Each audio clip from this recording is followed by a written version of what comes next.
চলে যাচ্ছি ঢাকাতে আর মনটা ভীষণ খারাপ। তা দেখি হয়তো কিছুটা হলেও বুঝতে পারছেন। কথায় আছে না, মনে কষ্ট থাকলেও কিন্তু মুখে হাসিটা রাখতে হবে, তো সেটাই হচ্ছে আমাদের কাজ। হ্যালো এভরিওয়ান, আসসালামু আলাইকুম। নুসরাত ফ্যামিলি বিডি ব্লগ আজ আবারও হাজির হয়ে গেলাম আরও একটা ব্লগ ভিডিও নিয়ে। তো এতদিন তো গ্রাম অঞ্চলের বিভিন্ন রকম ভিডিও দেখেছেন, আজ হচ্ছে গিয়ে আমরা চলে যাব ঢাকার বাড়িতে। কারণ বেশ কিছুদিনই তো ছিলাম গ্রামে, আর গ্রামে থাকার পর আমাদের সাথে ঈদ কেমন হয়েছে, কেমন কেটেছে সবই তো আপনারা আগের ব্লগে শুনেছেন, জেনেছেন। তো যার কারণে হচ্ছে গিয়ে চলে যাব এবার ঢাকাতে। তো ঢাকা যাওয়ার আগে হচ্ছে আমার শাশুড়ি বাজার থেকে বাজার নিয়ে এসেছে, সেগুলো একটু গুছিয়ে গাছিয়ে দিচ্ছিলাম হাসি মুখেই।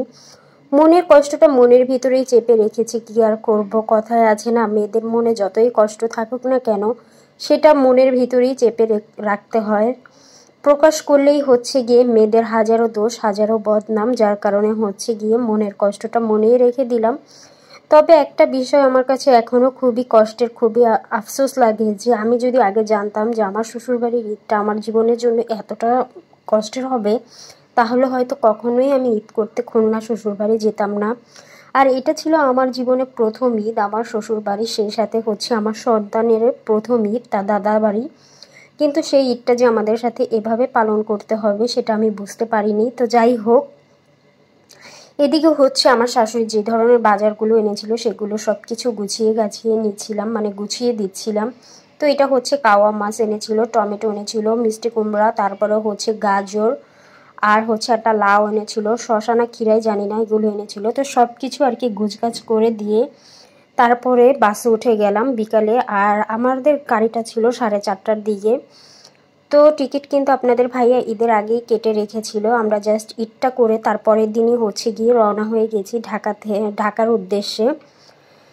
তো আগের ব্লগে তো আপনারা সবই শুনেছেন, কেন রওনা হয়েছি বা কেন গেছি সেটা তো আপনারা জেনেছেনই। তো এদিকে হচ্ছে গিয়ে আমার ছেলেটাও খুব অসুস্থ, ঠান্ডা জ্বর প্লাস হচ্ছে কাশিও ছিল, আমারও ঠান্ডা ছিল।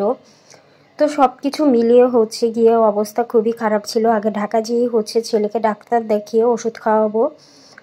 তো সব কিছু শেষ করে হচ্ছে গিয়ে ঢাকা চলে আসলাম। ঢাকা আসার পর কিছু বাজার ছিল না, যেগুলো হচ্ছে আপনাদের ভাইয়াকে দিয়ে আনালাম। এদিকে হচ্ছে ম্যাগি নুডলস এনেছিল, আর হচ্ছে গিয়ে টিস্যু এনেছিল, তারপরে 2 কেজি চিনি এনেছিল, তারপরে হচ্ছে 2 কেজি পোলাও চাল, 2 কেজি লবণ, আর হচ্ছে কাপড় কাচার যে সাবান টাবানগুলো লাগে, মানে টুকিটাকি কিছু বাজার ছিল না, সেগুলি আপনাদের ভাইয়া নিয়ে এসেছে। যেহেতু ঢাকা চলে এসেছি আরও 15-16 দিন হচ্ছে আমার চলতে হবে আপনাদের ভাইয়া স্যালারি পাওয়া পর্যন্ত। তো সেই হিসাব করেই হচ্ছে গিয়ে আমরা বাজারগুলো করে নিলাম। তো গিয়েছিলাম তো অনেক স্বপ্ন অনেক আশা নিয়ে, সেই কিছু হলোই না, মনটা আরও খারাপ, আরও কষ্ট পেয়ে চলে আসলাম। তো যাই হোক, আর কিছু বলতে আসলে ইচ্ছা করছে না। তো আপনাদের কাছে আমাদের এই ব্লগগুলি কেমন লাগে আপনারা একটু বলবেন, আর আপনারা যদি আমাদেরকে উৎসাহ দিন তাহলে আমরা আরও ভালো ভালো ব্লগ আপনাদেরকে উপহার দিতে পারবো। আজকের মতো বিদায় নিচ্ছি, সবাই ভালো থাকবেন, আল্লাহ হাফিজ।